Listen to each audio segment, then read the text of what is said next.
వరుస సినిమాలతో బిజీగా ఉన్న నటి సాయి పల్లవి ప్రస్తుతం బాలీవుడ్లో ప్రతిష్టాత్మకంగా తెరకెక్కుతున్న రామాయణంలో సీతగా కనిపించేందుకు సిద్ధమవుతున్నారు. అయితే ఈ సినిమా కోసం సాయి పల్లవి తన అలవాట్లు మార్చుకున్నారంటూ వస్తున్న వార్తలపై తాజాగా ఆమె ఘాటుగా స్పందించారు.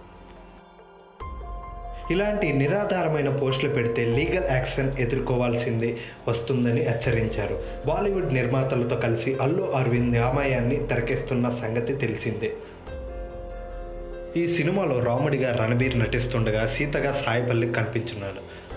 సినిమా కోసం ఆమె ఎన్నో అలవాట్లు మార్చుకున్నారని కోలీవుడ్లో ఓ ప్రముఖ మీడియా సంస్థ వార్తలు రాసింది. ఈ సినిమా పూర్తయ్యే వరకు సాయి పల్లవి మాంసాహారం మానేశారని, హోటల్స్ కూడా తినడం లేదని, విదేశాలకు వెళ్ళేటప్పుడు కూడా వంట వాళ్ళను వెంట తీసుకుని వెళ్తున్నారని ఆ వార్తల సారాంశం. దీనిపై సాయి పల్లవి తాజాగా స్పందించారు. ఎన్నోసార్లు రూమర్స్ వచ్చాయి. అలా వచ్చిన ప్రతిసారి నేను మౌనంగా ఉన్నాను. ఎందుకంటే నిజమేంటనేది దేవుడికి తెలుసు.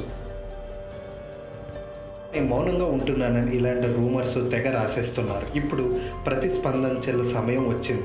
నా సినిమా విడుదల, నా ప్రకటనలు, నా కెరీర్ ఇలా నాకు సంబంధించి ఏవైనా నిరాధారమైన వార్తలు ప్రచురిస్తే అది గుర్తింపు పొందిన మీడియా అయినా నేను చట్టబద్ధమైన యాక్షన్ తీసుకుంటాను. ఇన్నాళ్ళు సహించాను. ఇకపై ఇలాంటి చెత్త కథనాలను మోసుకెళ్లడానికి నేను సిద్ధంగా లేను అని రాసుకొచ్చారు. ప్రస్తుతం ఈ పోస్ట్ వైరల్గా మారింది ఫ్రెండ్స్.